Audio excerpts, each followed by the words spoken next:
एहसास आई हो, हमरा गईला के बाद एहसास आई हो। आगे आगे डोलिया तहारे सोना, आगे आगे डोलिया तहार त पीछे हमर लाश आई हो।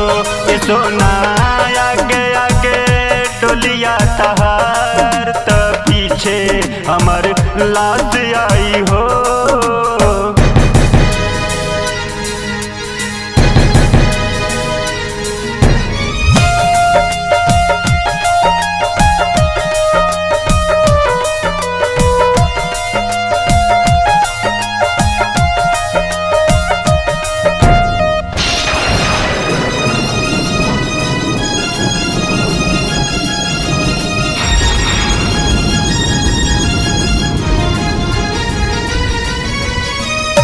दिल बारू दर्द हमके सब कुछ जान के, सुनिला कि प्यार होला रूप भगवान के।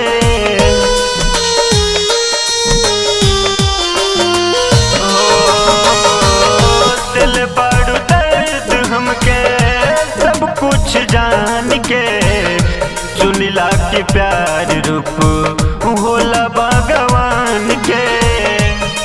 जान तो रात पहले तन से सांस जाई हो, जान तो रात पहले तन से सांस जाई हो।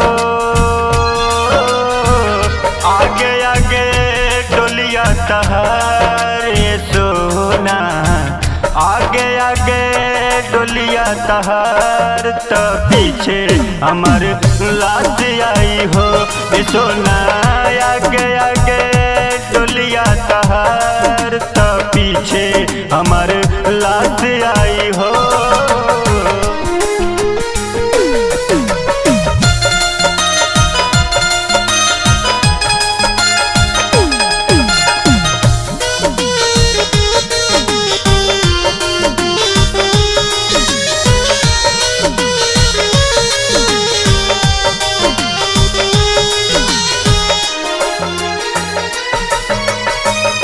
दिलवा से खेललू खेलव न बुझ माटी के, दू दिल एक रहे छोड़ दिहलू बाटी के। ये ठीक ना कैलू सोना। दिलवा से खेललू खेलव न बुझ माटी के, दू दिल एक रहे छोड़ दिहलू बाटी के। तोहरा मारो से चीता वाली बांस आई हो, गोलू चिंटू के याद तोहके खास आई हो। आगे आगे डोलिया तहारे सोना, आगे आगे डोलिया तहार त पीछे हमार लाश जाई हो।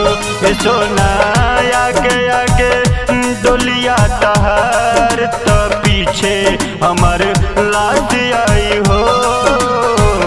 बेवफा तो बहुत देखा पर तुम जैसा नहीं।